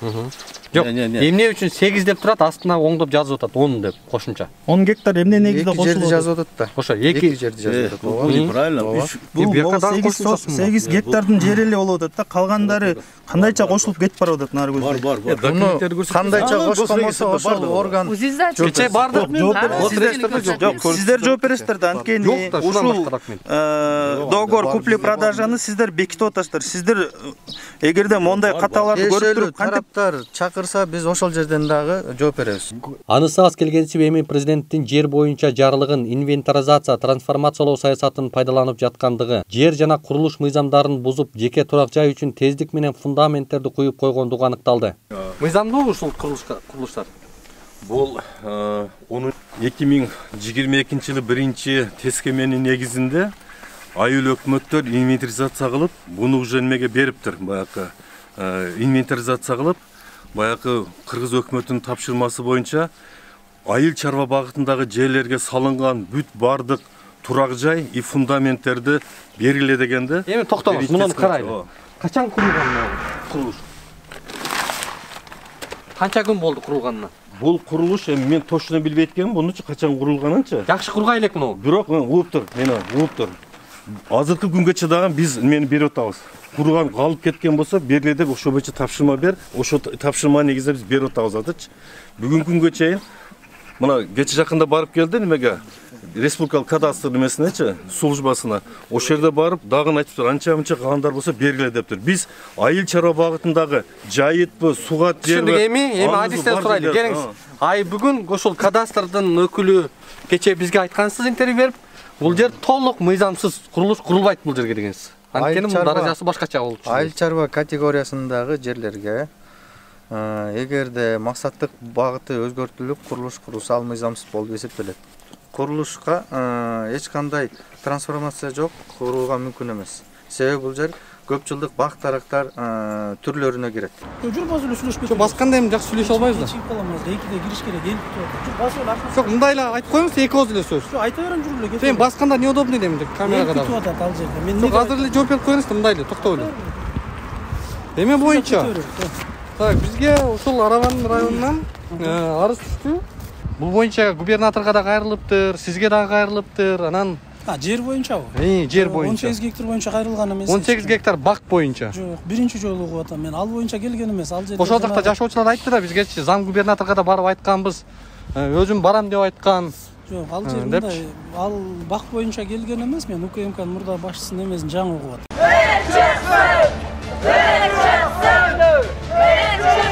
Жерди акимдерди ошол жака, мэрди ошол жака алып барып. Келсе келе ушул жок. Келсе келе ушул жок. Жок, 15 жылдан бери чыдагыла дегенде чыдап келди ушуга чейин. Эмнеге сиз элдерге тех паспорт бере албай атасыз? Сиз бербегендин айынан балдары мектепке, бала бакчага, больницага бара албай атышат. Эмнеге? Биз дагы Бишкектин территориясын ошо каттоодон өткөрөбүз. Мисалы мен иштегенде элдерге келип айтканда агитация кылганда мен айтам, пожалуйста, жол жасап берет экен, свет коюп берет экен деп шайлатабыз.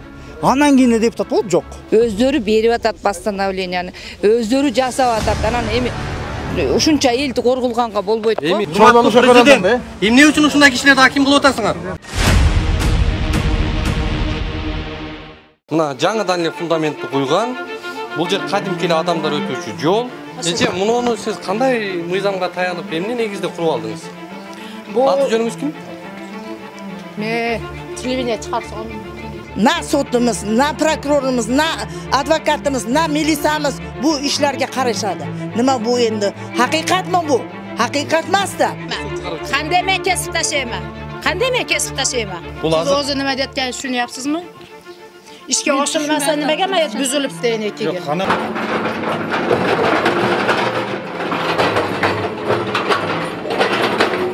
O qancha odamdan prosentga pul berib to'latib oladi ekan, ko'p pulni.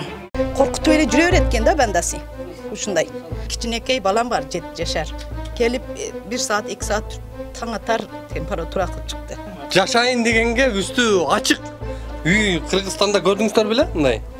Ушундай жагдайды жашап аткан адамдарды урматтуу эл журт, сиздер уктуңуздар беле? Мына ушундай жер бар экен бүгүн. Кагылайын Садыр Жапаров, Камчыбек Ташиев биздин ыйыбызды, көз жашыбызды көрүп койсоңор жакшы болот эле. Могу жерде айлана чөйрөнүп ускан бир сасыткылар, бир майда чүйдө чиновниктериңер кууратып атат бизди. Биз көрүп келдик ал жакта, алачыкта жашап атышат адамдар. Эмнеге тоскоол кылып камап атасыздар? Мен сиздер мындай ичине сөздү бурмаламай, болгондой эле айталыч, урматтуу туугандар. Эл жашайт. Мен эшик рамка коюп улумду киргизишим керек, мага рухсат жок. Мурда фундаменти бар. Мен айтпадым, эртең демелик комиссия бар ордорунан чечип берет. Каяктан келдиңиз? Не вопросунан кызыгып атасыз? Кызыктуу болуп атат, сиз элди тартып атканыңыздан эмнеге келдиңиз? Мен жооп бермейм сизге. Милдет эмесмин. Сиз кимсиз буяктан? Жаран. Каяктан келдиңиз? Буяктан. Мына байдан бери эле ушу Артустан эле губернаторго баргандан баштап эле ушул жаран машина менен Артустан түшүп эле келатат. Анткени бардыгы эмне үчүн тун болуп калды? Жана эле сүйлөп аткан. Бардыгына коркутуу болгон, үркүтүү болгон, ошондой болгон. Ошол себептен болуп атат. Мен бир гана Алладан корком. Жардам бергиңдер деп чыккан. Бул кишиге ham жалынып атабыз ки, бизге жардам берип, биздин үнүбүздү жеткириңиз деп эле атабыз. Президенттин айткан сөзүн уккандан кийин аябай сүйүнүп биз ошол дастанын атына койгонбуз да, биз ушул жаңы конуштучу. МЧСтин склад экен, мына эми.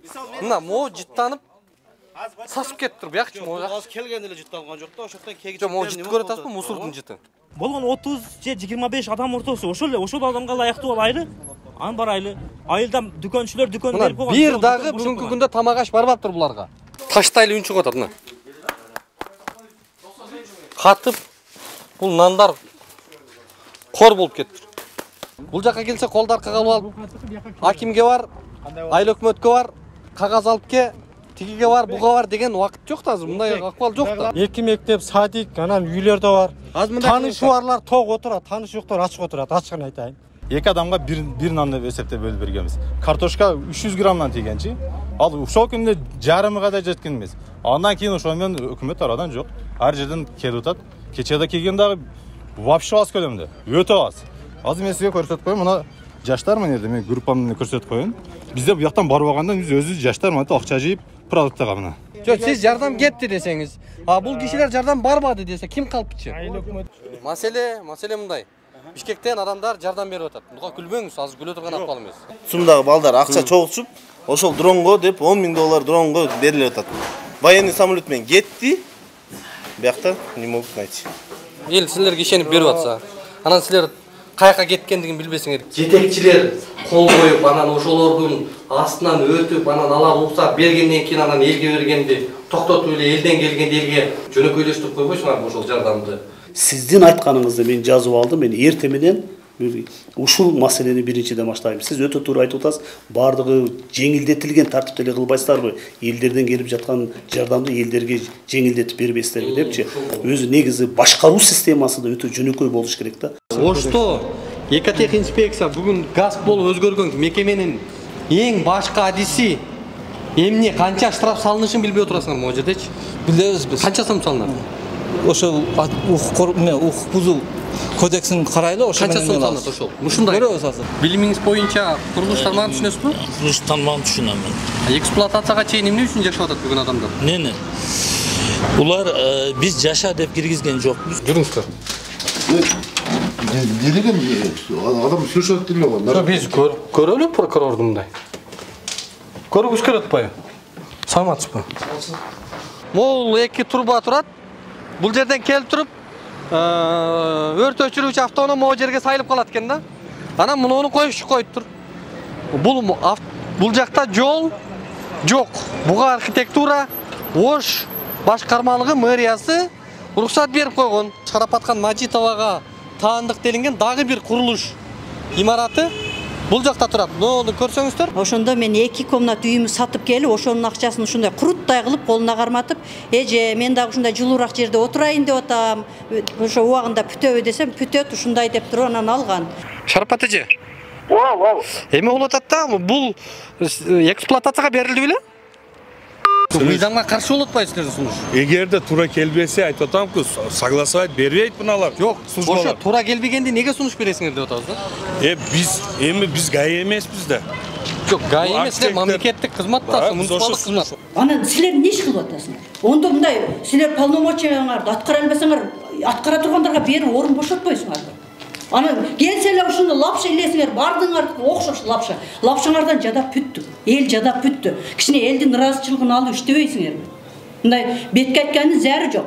Кимдир бирөө бетке айтпасачы, калганыңар бүт кашаңар аралашпай табакты коюп алып ортого жеп койгонсуңар, оозуңар майлангандагы катуураак чечим чыгарыштан коркосуңар. Вдруг онкология болдум, дальше кантип жашайм? Кайсы акча менен? Ошону ойлонуп жатам азыр. Я хозяйка клиники, чыкла. Выходите. Тарсаң. Таппагыла. Жок. Кыскача биз ушул жердин кабинетиңизге эле барбайлы коелу, мындай кылалы. Жаркынбек мырза, сиз менен эми мындай беттешип сүйлөшүп атканыңызга кубанычтабыз. Бактыгүл Бекбоеваны эркелетип Бона деп коюшат экен. Ошол Бона деген аталышта бүгүн ошонун атынан коюлуптур. Жаным кандай калат, кандай болом деп атсам, кана 2000 дейт да. 2000 жок эже дедим Бактыгүл Бекбоевнага. 45 000 деди го деген Нурбек Букуев дедим да. 2000 деп тимеле мен мунтуп атпайбы, өзүм кандай акыбалда турам ошол жерде. 45 000 араң берип атам. 47 000 сом төлөдүңүзбү берди? Төлөдүм деп. Сиз мамлекетке жатам деп айттыңызбы? Билген эмесмин. Мен частный деди буну. Ал мамлекеттин орун жок дешти. Орун жок. Бул жака жатсаң эртең операция кылам деди Букуев. Ооруканада маанилүү жетекчи директору өзү мамлекеттин казынасына кыянатчылык кылып атат да. Бул мамлекеттин казынасына акча түшүшүнө кызыктар эмес экендигин көрсөтүп атат. Кичине поддержка берип мамлекеттин бар да мисалы. Жон теризин сыйрап бир жолу эмеге түшүрүп салбай ямага тоодон түртүп жүргенсипчи. Эч кимге кереги жок, сумал болуп. Защита жок да биздечи. Сизде мыйзам бар деп атасыңар да? Ооба. Мыйзамды айтып бериличи, кайсы мыйзамда токтолуп? Сиз кайсы мыйзаммен келип атасыз? Журналисттин профессионалдуу ишмердүүлүгүндө айтып. Сиз журналист эмессиз. Кимбиз? Билбейм, сиз кимсиз? Много не базар, хорошо. Эме бар деп. Я тебе говорю, много не базар. Не кыласың? Понял? Демесе мен да сизге ишенбейм. Мен көчөдөн келип алып сиз мага ой тиги ушинтип айтты. Мен ишенбешиңерди билип атам. Силер ушу ишенбей жүрүп ушул акыбалга алып келдиңер. Мен азыр ишенбесеңер, ишенбейтсилерди деп туруп келдик. Министрге жолуктук. Не кыласыз? Сиз кадимки сопсон болуп чыгасыз. Ал акчаңыз болсо анда сүйлөшүп алабыз. Да бизди тоокто сойгондой эле союп туруп 3 күндө эле айдап салганда мен кечетен бери таарынып жатам, капы. Делип аткан, өзүң айткан жээниң деп аткан кыялдын Бона деген ооруканасына алып барып операцияга 47 000 деп койдуңар беле ушу Бактыгүл Бекбоеваны. Же ушул онкологияны өнүктүр, онкологияга шарт түз, онкологиялык оорулууларга жардам бер, ошолорду акчаларын ая, ошолорго жардам бер деп койдубу? Мектеп, бала бакча, анан жай тургундардын үйлөрү дээрлик баары күйгөн, алиге чейин өртөчү элек. Кыргыз элиге миң рахмат. Ушунчалык колдоп атат. Бирдиктүү экен да. Сабыр кылыңыз экен. Буюрса, эл сиздей мондай баткенде жабыркаган инсандарды унутта калтырбайт. Кайрат кылыңыз экен, баары жакшы болот. Bir ay алдын апамды узаткам бетте. Апамды ham ушинтип алып качып алып кетип жүрүп машинам бар эле. Жерлерин алып качып алып келип акыр апам апарып чыгыра кеткен. Алып келгенбиз ушул жерге. Шетте көңүм апамды. Бирок мен кетпейм уже болду. Жүрөк толуп бүттү. Чегираны чечип берсеңиздер жакшы болот эле. Качанга чейин ушинтип качып жүрөбүз. Ыйлабаңыздар, буюрса жакшы болот. Качанга биз нече жылдан бери ана ушул акалда келе жатабыз. Эмди бүттү. Мен мисалы кайным өттү, онун баласы өттү. Кийимгече жетиштүү эле? Мен балдарыма салып, өзүмө салбай унутуп калганмын да. Ыйлабаңыз, жакшы болот баары. Мына өзүбүздүн мекенибиздин кадырын, өлкөбүздөгү тынчтыктын мындай бир баасын сезип аткан жагдайыбыз, учурубуз. Мына Кыргыз мамлекетиндеги жарандарыбыз ушул чет жактан душман келгенде бир муштумдай биригип, өзүнүн ынтымагын көрсөтүп, ушунчалык биримдиктүүлүгүбүздү көрсөтүп турган чак. Муну көрүп атабыз. Бардык жерде ушул жүрөгүндө мекенге болгон сүйүүсү бар ар бир жаран өзүнүн салымын кошуп, Баткендеги жагдайга, Чоңолайдагы жагдайга өзүнүн кайдыгер эместигин, өзүнүн салымын жаратып келатат. Эмнеге чогултат? Негизи эле мектепте акча чогулткан мыйзамдуулбу? Жок, мыйзамсыз. Мыйзамсыз. Акча деди 3000. 3000ге. Ким сурады? Манзура деген эже.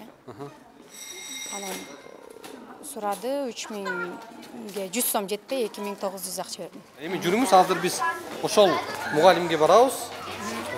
Эмне үчүн акча алгандыгын чоо жайын сурайбыз жана ошол акча мыйзамсыз экендигин айтып, акчаңызды кайтарып алабыз азыр. Канча сом берди? 2900 бергем, 100 сом кем бергем да. Жакшы болот, как раз жолдошум тууган күнү болчу. Подаркага жарап калат.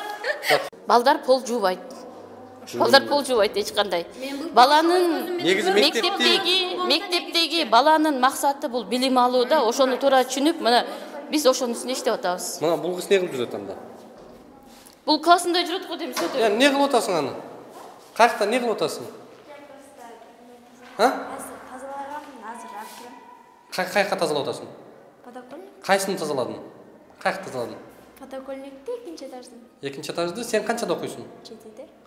7-де? А ким тазала деди сени? Техничка же. Техничка же? Келсеңиз, директор, келиңиз сиңи. Кел, бер, алып кел. Алып кел бер.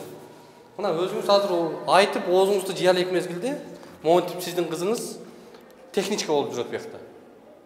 Не деген көрүнүш мына? Сиздин ошол жогорудагы сөзүңүзгө эми ишенсек болобу? Мону карасаңыз мына. Жарылып кетиптир. Бул канча жыл болду? Быйыл киришти. Быйыл кирген мектеп. Мына көрүңүздөр, урматтуу көрөрмандар, мына быйыл бүткөн мектеп. Бу кайран гана акча, кайран гана өкмөттүн акчасы. Ушуну көзөмөлдөп отурган биздин чоңдор, бул мамлекеттин акчасы да, элдин мүлкү да болчу. Ким күнөөлүү бул? Мен өзүм негизи мындай суроолорго мен жооп бере албайм. Ким жооп, бул кишиге кайсы ким? Руководство жооп берет да. Кандай? Руководство жооп берет. Сиздер эмнени карайсыздар? Жок болсо келгенден кийин мындай да. Дайым эле сен ушинтип жооп бере албайм, тигүү деп эле кетип каласың. Анда бияка жооп бере турган кишинин эмеси. Биз канчадан бери, бир айдан бери артыңардан кууп жүрөбүз, дыркыратчы. Ушундай да болобу. Мына бүгүн официально келди. Силерге претензия жиберип турабы? Эми ушундай да болобу. Силер КЖ групп деп коет. Силер ылдый түшүп баратат. КЖ групп эмес, ойдо эмес, ылдый түшүп. Жок, сиз эми курулуш мыйзамдарын билесизби? Курулуш мыйзамдарын билебиз ошо. Билсеңиз анда эксплуатация деге. Кичинекей трешине жок, мен аны айткан жокмун. Мен эксплуатациядан өтпөгөн объектке кантип балдар кирип атат? Окуп атабы калган балдар? Жок. Эксплуатациядан өтүш керек негизи объект. Эксплуатацияга берилген да турабы? Жок, кабыл алыныш керекпи? Качан кабыл алынышты? Кабыл алынбаптыр го. Жок, биз эми ошону толук кабыл элекпиз да ошону. Кайсы бир ата-энелердин чөнтөгүндөн акча ташып же бирден бала окутуп мындай ал үчүн кыйын эмес болуп атса акча берип аткан. Бүгүн алар жөнүндө эмес. Бүгүн биз ушул үйүндө 3-4 баласы бар, өзү батирде жашаган, орто турмуштагы үй бүлөлөрдүн көйгөйү, ошолордун көксөгөн бир максатын чагылдырдык. Номер 3 Кермето аймактык кеңешке барсак, как будто чоң атасы энчилеп бергенсип, неграмотный да. Анан эми ошо неграмотныйларга кор болуп отура берелиби? Не кылышыбыз керек? 47 колонка каралган проект боюнча 6 колонкадан суу чыгат. Бул мэриянын түздөн түз аймагына караган жер болсо, биз кайсы доодо жашап атат булар? Элементардуу электр мамычасы жок ал жерде. жыгачтарды илип отурушат ошол жерде. Сиздерде мындай совесть дейбизби же кандай бир эмне деп айтсак болот? Ошо өзүңүз кандай дейсиз негизи? Туура, эң туура. Анан лично мени чакырып алып ошо вице-мэр Азимов, анан Сонунбек деген бар ошол жерде мени чакырып алып, анан мынте берсең, конечно, иштен кетесиң, макул деген адамдар иштейт деди. Ошон үчүн бул жерде бүт менин мага айткан кароолорум баары бул жерде калп. Бул Сактановдун сүйлөгөн баардыгы жалган, буну сүйлөгөндөр. Бул мынандай болуп атат. Өтө мындай отуруп алып, иштеген кишинин образын создавать этип, мындай олуттуу кабагы менен өзүнүн кол астындагыларды урушмуш этип аткан мэр Алмаз мырза, сиз бир келип ушул акыбалды көрүп кетсеңиз кандай болот? Бул жагдай, бул жактагы тургундардын кайрылуусу абдан маанилүү. Анткени ушул аймакта Ош шаарынан эч бир көңүл бурулбай турган маселе бар экен. Бул суу көйгөйү менен ушул электр энергиясына болгон таңкыстык жана ошол жактагы көйгөйлөр. Мына бир мисал менен көрсөтөлү, урматтуу көрөрмандар. Мына столб экен. Бул бүгүнкү 21-кылым цифровизация, автоматизация, технологиянын доору. 21-кылым биз телевизордон айтып атабыз, санарипке түшүбүз керек. Биз 21-кылым бул технологиянын кылымы деп турабыз дагы. Анан мынтип, мына зым, бул жөн эле зым менен байлап коюптур мончу. Тетигин тагып коюптур буяка токту. Анан астын мындай кылып таштар менен жөнөп коюптур. Бул эми Ош шаарына караштуу, Ош шаарынын аймагындагы жаңы конуш. Акыбал мына ушундай. Эми алдыда сиздерге бул жакта ушул электр энергиясына болгон көйгөй, ошондой эле суудагы жаралып жаткан жагдай, буга бөлүнгөн тендердеги акчалар каяка кеткен, эмне болгон? Мындайча айтканда эч бир чындыкка жетпей келаткан элдин үнүн сиздерге алдыда ачып беребиз. Биз менен болуңуздар. Бирок булардын чечими дагы кандай болот? Мен коркунучта жашайм да. Мен коркунучта, мен күнүм түнүм уктабайм да. Ушул эгер соттор дагы бир чыгарылсын деген чечим чыгарылса, мен кандай кылам? Мен ушу 4 балам менен көчөдө каламбы? Ушундай мени эметип кетип атышат буларчы. Уруп согуп мен күчтөп чыгарам сени деп мени ушул жерде уруп согуп видеосу дагы бар, көрбөгөн кордукту көрдүм.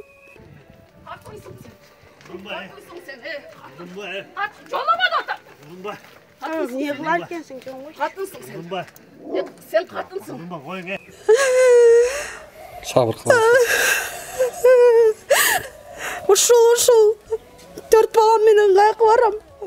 Өзүм мына күйөөм дагы бир оорулуу адам. 3 күлөдөн ашык жүк көтөрө албайт. Ушул жаран 4 баласы менен чыркырап ийде отурат ошол жерде. Коргоп бере аласыңар болбу? Мыйзам чегинде гана коргой алабыз. Мыйзамда коргоо деп турат. Уруп кеткендиги боюнча милицияга айрылдыңыздар беле? Айрылганбыз. Соттун өзүн соттош керек болуп атат өзүчү. Эми бул сот болбойт да, актык болбой атпайбы? Мына 3 жылдан бери эле ол сот онун көрө соттогондон көрө бир үй салып берсе эле болот эле. Ошо талашкандаргачы. Жайыт жери багытында статусунда турган жер бул мамлекеттин менчиги. Урматтуу Садыр Нуркожоевич, президентке кайрылып атабыз. Биз көпчүлүк ишкабан эли ушул уландын тарабын талашканы келдик. Мына мооларды караңыздар. Бүтөйүндө тамчы өтөт, бул азыр зорго эле турат. Сырты көрүнүп турат го могу жерден. Бардык баскычтарды кылдым да. Баарын кылдым. Бирок дагы эле толук жок да. Баш мыйзамда ар бир адам укугу бирдей, мыйзам алдында баары тең. Анын улуту, жынысы, башкасы айырмаланбай туруп, баары мыйзам чегинде каралат. Баарына мыйзам үстөм деп жазып койгон да. Биз эми ошону айтабыз, ошону мыйзам үстөм эмес. Кээ бирлер үчүн иштейт мыйзам, кээ бирлер үчүн иштебейт. Кээ бирлерди үйүнө киргизип, үстөк үйлөрдү тартып ала берет. Кээ бирлер көчөдө калып калат. Алар арызданса жогорку сотто карабай коет деп эле өзгөртүп алгыла. Министр шалакылы, МЧС шалакылы жана өкмөттүн шалакылы. Мамлекетке чыгым болду десек болот, анткени бул жакта темир жол токтоду. Инженер строитель курулушта иштегенмин, бүт баарын билем. Технологиясын билем. Бар бүт технологияны бул жасап атышат. Көз боюм ол чыгып атат. Мына ачык эле айтайын. Көз бою атышат. Жана Аллах деген жазып турбайбы? Ошонун жанынан бир 50 см, 30 см жетпей, лайыққа түсіп кеткен. Соттың төрағасычы Замирбек. Жорық сот. Тетің мұнан қойғанға сол жардам берді. Sadıl Zafarım John Ülke. Sizden yordam. Özgüle Ülke. Rahmet. Біреудің үйін тартып алып. Тартып. Жоқ, мындайлы айтып қойыңыз деймін. Не? Daha bilmem ne. Ошол үйдүн чоо жайын сиздерден сурайлы дегенбиз да, эмне болду dedi. Өзү менен разбират кылгыла, биз биякта эч нерсени билбейбиз дедим го. Уккан экен, угуп анан ушундай өзүн асын өлүп алды деген туктумда мен үчүн аябай жаман болдум да. Бул эмне деген ошондуктан эми кичинекей $4000 үчүн өзүнүн адам жанын кыйып атат да. Бир баякы ушундай бир соттун жанакы адилеттикти орното албагандын айынан да. Сот системасы бизде качан өнүгөт? Дагы канча адам көз жашы менен ушундай курайт? Эми эмеде бияка деген пресс-службага бизде деген пресс-секретарь деген бар да, областьтачы. Негизи ар бир иш боюнча комментарийди ошол пресс-служба бериш керек да. Эме боюнчачы, ар бир иш боюнча комментарий. Эме да? Сиз эми сотсуз да, сиз адилеттүүлүктү менен иш алып барасыз азыр да. Ушу сөзүңүз кулай. Эмне үчүн сиздер мыйзамда көрсөтүлбөгөн нерсени бизге таңдайсыздар? Пресс-службасы сүйлөбөсүн деп кайсы мыйзамда көрсөткөн? Жок, бизде ар бир иш боюнча ошо бизде пресс-секретарь ошон үчүн. Жанагы үй боюнча $4000 чоо жайы боюнча сурайлы дегенбиз. Десе вопростарыңыз болсо, мен адвокат бар эле, адвокат менен барып байланышсаңыз болот. Жок, сиз адвокат эмес, сиз өзүңүз менен сүйлөшкүңүз келип атат да. Сиз $18000 төлөдүңүз беле үйгө? Жок, сиз вопросуңуз болсо адвокатка берем. Вопросумду берип атпайм болсо, вопросум болгон үчүн силерге келип атам. Ош шаарында ушундай жамгыр жааса сууну токтотуп коет деген уятпы бул нерсе? Ушундай шаарга бул азыркы ушул чиновниктер чече албай калсаңар анда ошону чечүүнүн үстүнөн иштеп атабыз. Эми архитектурадан кантип уруксат алдыңыздар сиздер? Мэриядан кантип уруксат алдыңыздар? Бүт ушундай чайканалар курулуп атат. Манас ата ресторан, кафесинде жыттанып кеткен го биягыңыздар я. Эми алып силер келип калдыңар да. Ага мүмкүн эмес. Уруксат алып келиңиз. Уруксат алып келиңиз, мен сизди оозум жетелеп жүрөм, ка. Ал киши өзү биринчи вице-мэр болуп жүргөн ушул мэрияда иштеп атат. Буларга мыйзам барбы деген суроону коюп атышат. Мыйзам баарыбызга бирдей. Парковкаңыздар каякта? Жок, парковкаңыз. Стоянщик бар да, регулировка. Жок, ал стоянщик көтөрүп чыгабы? Жок, ключун алып алат, номерин жазып коет. Жок, машинага бу жерге турсага могу кантип курулат? Наны жылдырат, анан унун чыгарат. Эми калп айтпай эле реальный эле айтыңыздар дейм. Мына негизи түзөм дегенсиздерби? Ооба. Кана түзгөнүңүздөр? Эмне керек эмне сизге? Парковка керек. Эмнеге мыналарыңарды уберите камераңа. Анан комитет болсо эми балдардын эле эмесин эле проблемасын эле чечем деп ойлопмун да. Анан караса бул жерде акча чогултат экен. Эң көп чалуулардын бири ушул Сокулукта бизде дал ушул экинчи мектеп лицейин айтып атышат да. Бул жолдуу түрдө канча сиз комитет болсоңуз канча чогултуп бердиңиз? Общий 3 жолу төлөдүм. 12000 канчадан, 15000 канчадан, 8000 канчадан утур эле чогулган утуру төлөп турам. Сиз акчаны буяктан канча сом алдыңыз? Анын баардыгы мен директорго тапшырам да. Канчасы? Вот, бирде мына биринчи класстар, вот смотри. 121580 сом. 3 эле класстан. 3 класстан чогулду. Биринчи, экинчи класс, экинчи Б класска чейин. 2 айда 100 миңден чогулат экен. 2 эле класстан. Калган класстарды айтпай эле коелу. Бул жактагы миллионер турбайбы анда охраналары? Каяктан охрана? Канча сомдон айына? 2 кишиге через эме агентство охраны 60 миң берилет. 60 миңден кетеби? 60 миң айына охранага төлөнөт. 30 миңден айлыктары? 21 миңден айлыктар. Сиздер мамлекеттик кызматкерсиздер, сиздер мамлекет эмессиздер. Мамлекеттик кызматкер кандай функциясында көрсөтүлгөн нерсени кылат, кандай көрсөтүлбөгөн нерсени кылбайт. Бизге охрана керек экен деп сиздер өзүнчө акча чогултканга эч кимге укук бербейсиздер. Жок, бул атайын жыйналыштын негизинде, келишимдин негизинде түзүлгөн да. Ар бир чогултуу, акча чогултуу, бюджеттик эмес акча чогултуу бул мыйзам менен бекитилет. Сокулуктун милициясына кайрылбай эле коюңуздар. Эгерде кайрылсаңыздар, bir 2 saat, 3 saat же 1 күн мурда жазылып коюп анан чакырсаңыздар балким келиши мүмкүн экен, бирок мына биз 1 сааттай аралык өттү, келген жок. Азыр Сокулуктун прокуратурасына барабыз. Эми мыйзам бузулган жагдайды биз ачык көрсөтүп берип атабыз. Ошол жерге конкреттүү бир чара көрүп бере аласызбы өзүңүз? Чара көрөбүз. Сокулуктун прокурору катары. Прокурор катары мына далилденсе, чара обязательно көрөт. Биз иштеп аткан прокурорлорду мындай ачык айтабыз. Иштеп атса, азамат иштеп атат, элдин үнүн угуп атат деп. Иштебесе бетин айтабыз. Мына прокурор иштебейт экен деп. Сунушту биз и так обязаны. Мына кылмыш составы болсо, иш козгойбуз. Андан тышкары 19 статья бар УКПК. Анын негизинде сунуш беребиз да. Четтетүү жөнүндө. Атенелер азыр жүрөктөрү дикилдеп булар. Эми балдарыбызды кодулайт, эми балдарыбызды куугунтуктайт. Андай болбойт. Мен ой чөнтөгүмдө акчам ашып атат, мен берерге жер таппай атам. Мен ушундай беришим керек.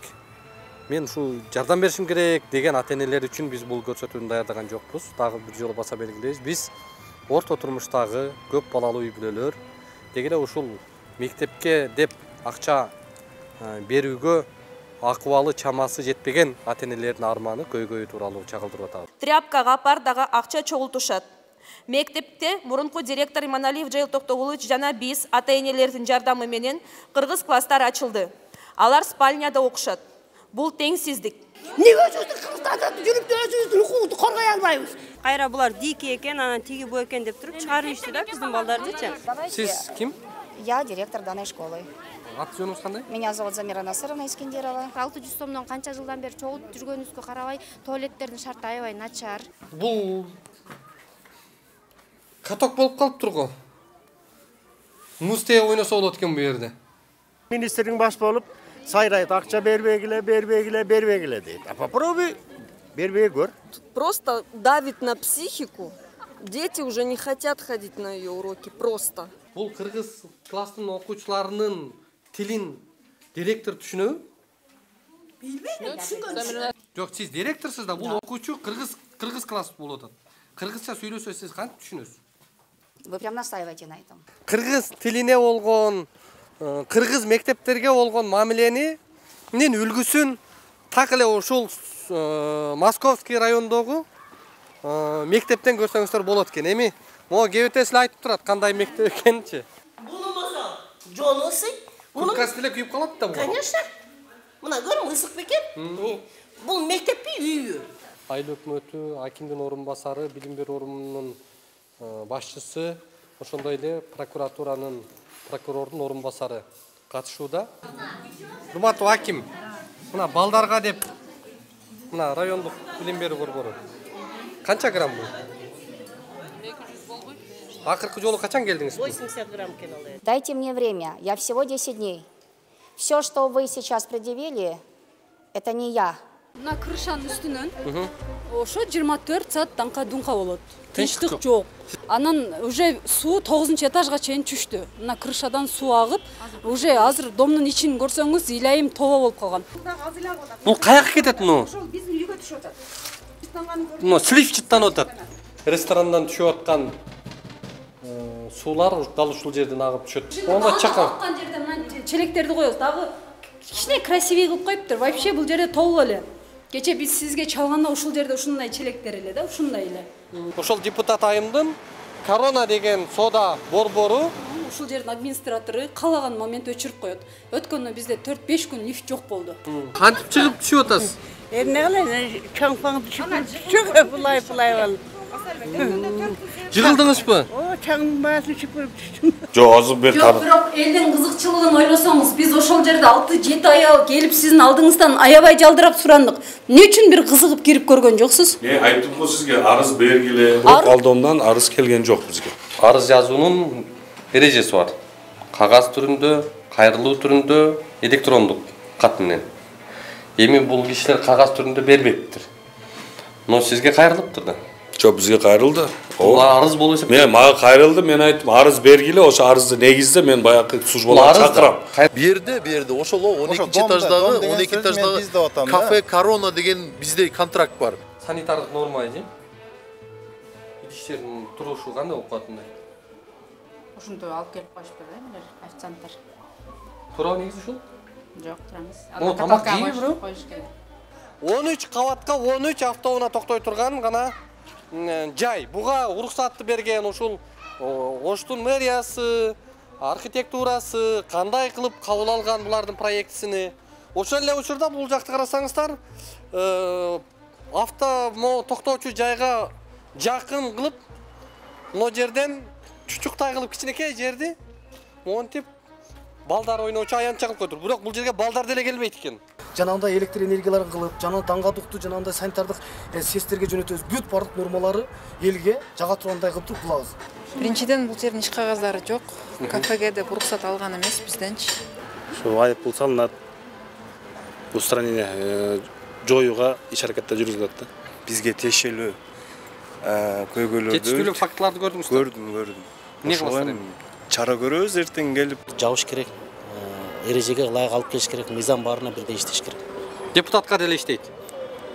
Андай деген жок да. Жогорку кеңешке барып, мен мыйзамды көзөмөлдөйм. Мен мыйзам жазам. Мен мыйзам чегинде адамдарды жашоону үйрөтөм деп отургандагы логика каякта болуп калат ошондо? Биз түшүнбөй атабыз. Урматтуу Ынтымак фракциясынын депутаттары, төрагасы, силерге да суроо да, силердин депутаттарыңар анда партияңарга киргенде ушул жөн эле барды беле, кандай мыйзамды көзөмөлдөйм, мыйзамды жазам деп аткан депутатыңар могу жакта эч кандай мыйзамдын нормаларын сактабаса, силерге ошондой кишилер депутат болуп бардыбы анда? Сиз губернатор катары кызыгып койсуңуз эми? Жок, сиз өзүңүз бир кызыгып койбойсузбу адамдардын жашоосуна? Иә. Кызыгабыз. Замдар бар. Жок, эми ушул жакшыбы мындай?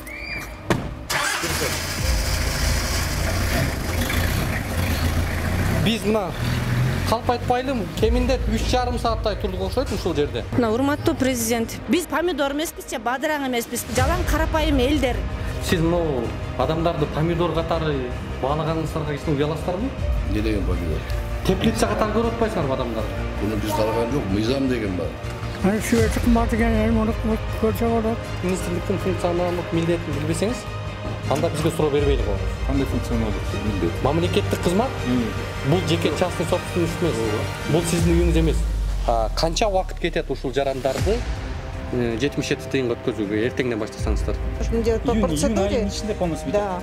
Бул орошаемый паш. Анан ошол бул жерге эч кандай мамлекеттин кишилери келбейт, мисалы үчүн мына. Ачык айтканда ушундай да. Жумуш убактысында эшик тийилип алганы кандай монт? Анан эшик курттап алып ичинен.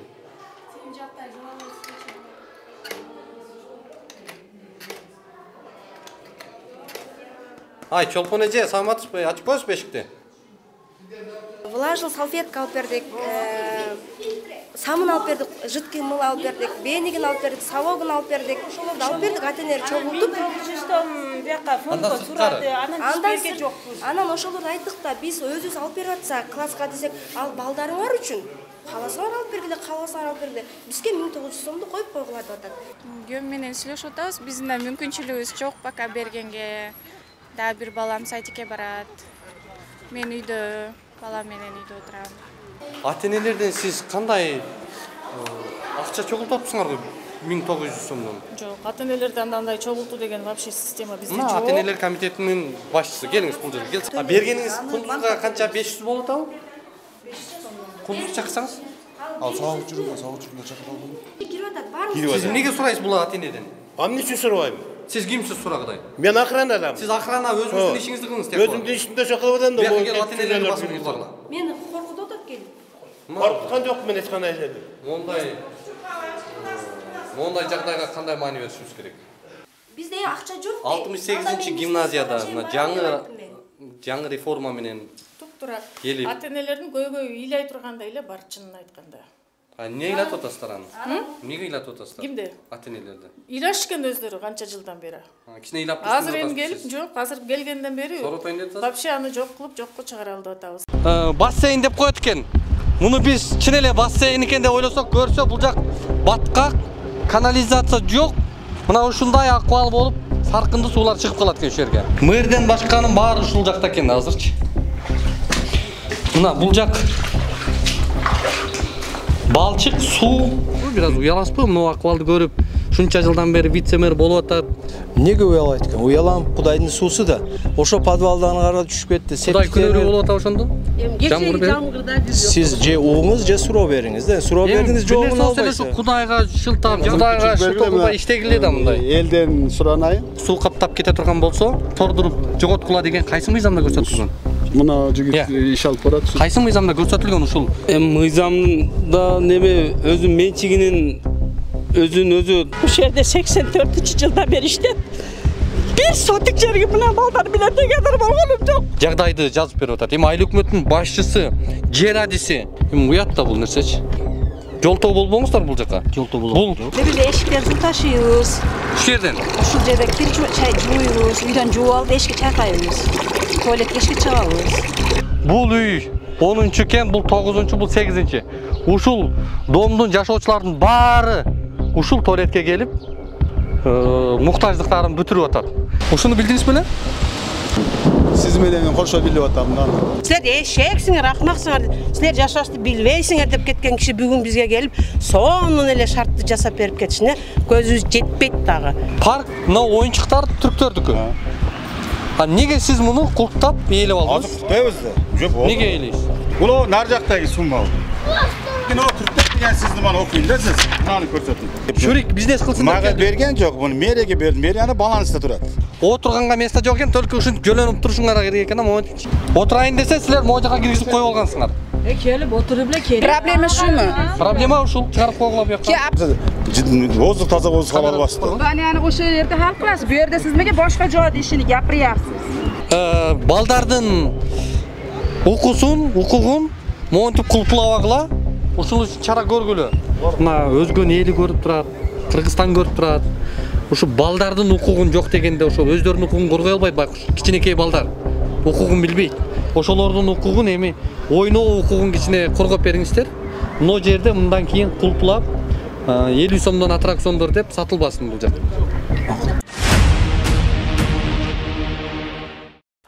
Бул жер эртең чын эле адамдар жарандар айтып аткандай толуп кала турган болсо, курсагынан илинип, курсак жарылатмы ого айыл өкмөтүнүн?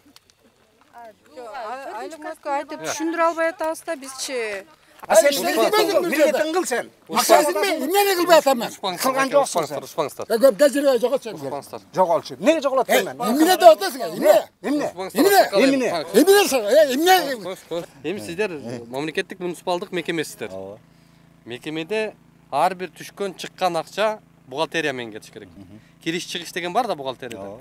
А сиз кириш чыгышты чөнтөккө кылып алган турбайсыз банда? Кириш чыгыш чөнтөктө маселе, кириш чыгыш как положено жүрөт да. Квитанция бересиздерби? Жөн эле неметпейт. Кирген кишиге? Квитанция жакында бериле баштайт. Жакында азырчы, буга чейин? Азыр берилген эмес буга чейин. Бул проекттин максаты бул жерден канализация деп акча бөлдүрүпсүңөр. Керек экен дагы полияга жөн эле слив жок эле. Жөн эле полияга коюп жиберет экен да. Ушул суу жерге сиңет. Менин 5 балам ушул сууну кайра ичет. Аким катары сиз сөз бересизби? Бул элге түтүн түтөбөштүгүнө ошол канализациясы жолго түшүшүнө кепилдик бере аласызбы? Эми мындай, Улукбек, кепилдикти менимче мындай как жетекчи катары, мен район жетекчи катары жоопкерчилик менен алам да. Кожоюну не болот да? 2 метр мына. 2 метр аралыкта бул үй турат. Военный Антоновка айыл өкмөтү деп атат. Новопавловка айыл өкмөтү ушул нерсени кылып, ушул нерсени жасашкан. Ушул үчүн 9 миллион акча кеткен. Чүйдүн губернатору мына ушундай жагдайга кандай алыңарды көрсөтө аласыңар? Эркиңерди, күчүңөрдү канчалык көрсөтө аласыңар? Сиз мага мыйзам менен сүйлөп бериңиз. Өзүңүздүн оюңуздун кереги жок. Аны жумуштан кийин үйүңүзгө барып айтсаңыз болот. Мага мыйзамда кандай көрсөтүлгөн? Ошол кимге таандык, ким кылыш керек ал жерде? Эмнесини? Тазалашыны. Не жөнүндө сүйлөшүп атабыз азыр? Сиз тазалашыны сурап атасыз, мен тазалашыны сизге айтып берип атам. Эркек дегенде сөзө туруш керек. Эркек не кыласыңар? Силер мыйзам Жок, сен эркексиңби? Прокурор катары бул жакты текшердиңизби? Кандай болду, эмне болду? Бек мырза, чында мен көргөм. YouTube'dan көрдүм силердичи. YouTube'dan көрүп алып, неправильно нерсе кылганыңарды айттым. Мэр, өткөндө мэр дагы келди бул тууралуу. Сол жагында мэр, оң жагында аким отурат экен. Бир эле туалет салып койгулачы дери керек да. Бир эле туалет Өзгөн шаарына борборго бир туалет салып койгулачы. Колуңардан келеби бир эле туалет дегенбиз. Мына бүгүнкү күнгө чейин бир ай убакыт өттү. 576 саат өттү. 24 иш күнү болду. Ошол убакыт өзгөн бийлигине жетпептир. Тетиги столдарды алып келип, коюп койгула бияка. Азыр сени көзүнө алып кел. Алып келиңиз азыр. Бар столдарды алып кел. Шашыгыла бияка. Жок, азыр эле чыга бербейли, чогуу. Азыр алып түшүп, алып кирет малыжалга. Мен түшөм деп атам. Могу жерде эле ал. Мына жерде болсо, азыр балдар алып чыгат, малыжалга алып кирет, түшөмүн мен. Тынчылык бул байке, эч кимден ушкан эмес белеңиз? Жок, азыр просто нервсиз го мындай, нерв өзүнчө эле. Мондай кылып эле. Нервде иш көп төкөм, эй. Мейли мурдагы акмак, мурдагы жегич, мурдагы эң акыркы адамдар акмактар экен ошо мэрлер. Жакшы кел, жакшымын деп келдиңиздер, мына. 1,5 жыл өтүптүр. Эмне өзгөрдү? Ада эч өзгөргөн жок. Анткени анда мурдагынан сиздин эмне айырмаңыз бар анда? Улукбек. Сизге айтып берейин. Дагы бир жолу айтайын. Мурункулар баягы мэрлер күнөлүү экен, түшүндүк. Көрүнүп турат бул жакта. Көрүнүп турат. Жетекчи катары мына сиздерди президентке отчет берип атасыздар да сиздер. Акылбек Жапаровго отчет берип атасыздар. Ой, биз базар коргондо мында кыйратып атабыз деп атасыздар. А бирок жер боюнча биз айткан жокпуз, кыйратып атабыз. Анда жер боюнча кыйратпай атабыз. Урматтуу президент, урматтуу Акылбек Жапаров мырза, жер боюнча базар коргондо акимдер кыйратпай атыптыр. Таза сууда иштегендер, архитектура иштегендер бүт өзүлөрү болгон. Мен лично кирип өзүм талашканымда карапайым элдин тарабын. Мени ошо мэриянын кызматкерлери сабап кууп чыккан ошол жерденчи. Быйыл дагы сабады ошо. Мэрияда жалаң эле спортсмендерди, мэрибиздин өзү дагы спортсмен окшойт, кулактары мындай башкача болуп атат. Эмне сабап атасыздар андай адамдарды? Жок, мен бул факт боюнча сотко кайрылган экенсиз, а? 5 жылда менчиле. 5 жылда бери. Şu karası бар бекен мынонда. Токтом бар бекен окугулачы. Мына базар коргон прокурору, мына Санжар деген. Бул колунан иш келбейт. Мен ачык эле айтайынчы. Прокуратура базар коргон прокуратура. Атын эле прокуратура кылып жазып алганда адвокатура деп туруп жазып коюш керек болчу. Биз адвокатбыз, коррупционерлер коргойбуз депчи. Sen çoguluşta 3 жолку çoguluşta boldun. 15 gün suradın. 20 gün suradın. Bu yaktan biyağı 15 günlük. Anan keyin biyağı 3 ay olduk ha. Bu adamda жүрөбүрөбү senin kötüngündagı. Госрегистрге Азырынча азыр тергөө амалдар жүргүзүлүп атат. Азыр жыйынтыкка чыкканча чейин биз айта албайбыз. Качан чыгат ушул жыйынтык? Эми аны тергөөнүн жыйынтыгы менен билет. Ушул аймактарды кыдырып эле иштей турган машина экен да өзүчү. Губернатордун орун басарынын машинасы ушундай болуп атсанда көп иш кылчу болчу да экен бул машина. Калк айтса калп айтпайт деген сөз бар. Мына эл көрүп атат, билип атат экен. Сиздин шопурларыңыз 2ден кызыл китепти көтөрүп барып мен сатам деп бул жергиликтүү элди күйгүзүп атат. Кайсы шопур? Алиң өзбек киши көргөн жүргөн барбы? Ошол кызыл китеби менен атын билбейбиз, аты ким? Ама билбейт ким дейсиз? Сиз менен өткөндө айылга түштү го, шопуруңуз. Ошо кызыл китеби менен жерди сатам деп жүрөт. Жер сатканын баары билбейм да. Ал сиздин шопур каяктан ал жактан жер алып калат? Может, мага чейин алды. Ата, алты баланы сизге тапшырдым деп туруп, мен сарайга чыктым. Аз ошол жерде көргөзө. Өзүм салган сарайыма чыгып, жылтыракчы мен мууну секирдим. Дагы бир участок алып алды деген доолуктарды айтып атышат да. Кандай комментарий бересиз ошого? Булар жалган. 4 участок эмес, биз сатып алганбыз. Пенсияга чыктым. Неге чыгарбайт аны? Кетирбейт. Эмнеден ашып кетти го тоюп. 1,5 жылдан бери какшатып укпай атыптырсыздар, анан эмне кылат? Жок, ким укпайды? Прокуратура. Ош областында өтө көп экен ушундай немелерчи, коррупцияларчы. Тааныш тамыры болду. Түнкү саат 11ге чейин уруп, 9:30да мойнума алдырып, сен үйдү өрттөдүң. Сен төлөйсүң деп болуптур деп мен өзүмөн кетип, өлүп аткан жерден бул киши айтып койсо, сиздер ал башка иш боюнча алып келип сабап атасыздар. Мына ушул сабап деп азыр эми аны токтобайлыбы биринчи? Бере албайм, маалыматтычы жер айтып берет. Турак жайга бербейсиздер. Турак жайга мен катчымын, мен бере албайм. Бир саркабыз эски багат элек, ошо эскими көтөрүп алып, эрчитип алып, жетелеп алып баргам. Айнана мунаны алып союпчу, мага эптеп чек берип кой. 2 гектар спорт аянтчасы деген аймакка кирип, бүгүнкү күндө менчиктештирилип кетиптир да. Барманы, таппаны койдуңуз, башка. Сиңер менен Сапашканы ким кылат? Кандай нелер жасалат бияктан? Не акча? Көп, абдан көп болгон да. Мисалы. Эми мен азыр ачык айтпайм. Көпчүлүк үчүн ачыксыз. Ооба. Ачык айтып бериңизчи гана. Ачык айтканда мен уже мусорный мафия менен күрөштүм да. Өлтүрүп коюздады. Азыр чын айтам, мен корком. Мына тери да мына. Терүү тери эмеспи? Мен оны билбейм эмне экенин бул. Бул эмне мына? Терүү тери эмеспи? Кайсы? Мына.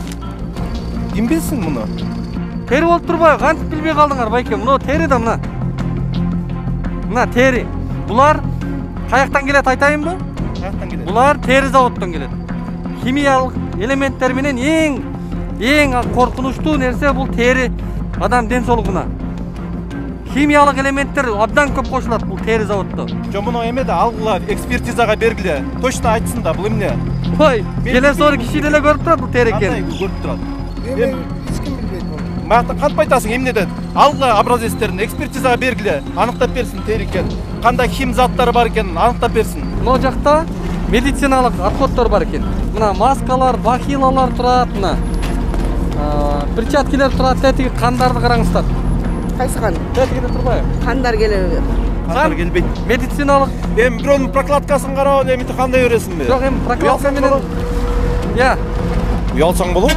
Медициналык отходдор мына. Ошондо эле жолун айтып берип койсу. Келиш керекпи бул жака? Медицинский отход келбеш керек. Кандай түрлөрү бар? Мына келип атат. Спид болуп калсачы мына. Иә. Спид болуп калса. Андай ошол таштап аткан киши жоопкерчиликти алыш керек. Эмнеге ал болсо өзүнчө тиги медицинский жайга бербей бияка общий таштандыга таштап атат. Ушул жакта айтып атасыз, зам катары айттыңыз. Эч кандай медотход келбейт деп атасыз. Биз көрсөтүп далилдеп берип атабыз. Эми шаардыктардын ден соолугуна чоң коркунуч жаралып атат. Мына медотход. Мына Описаниялар бардыгы берилген. Каттан кат түбүзгө чете турган болот атпайбы ошо? Кооптуу, коркунучтуу заттар чыгат. Кайра эле айып пул салынат, кайра эле баягыдай каттар жазылат. Баягыдай эле. Мэрия өзү тендер ойнотуп алып чыгып кеткенге мына шарт түзүп берип атат да. Мен сурооңузга түшүнгөн жокмун.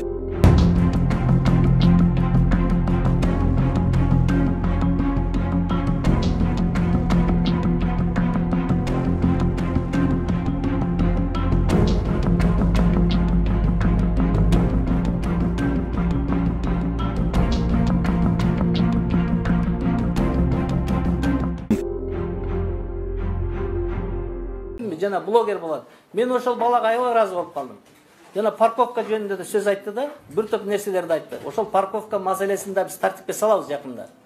Азыр ошону чогулуп, ар кимден ар кандай предложение түзүп атышат, сунуштап атат.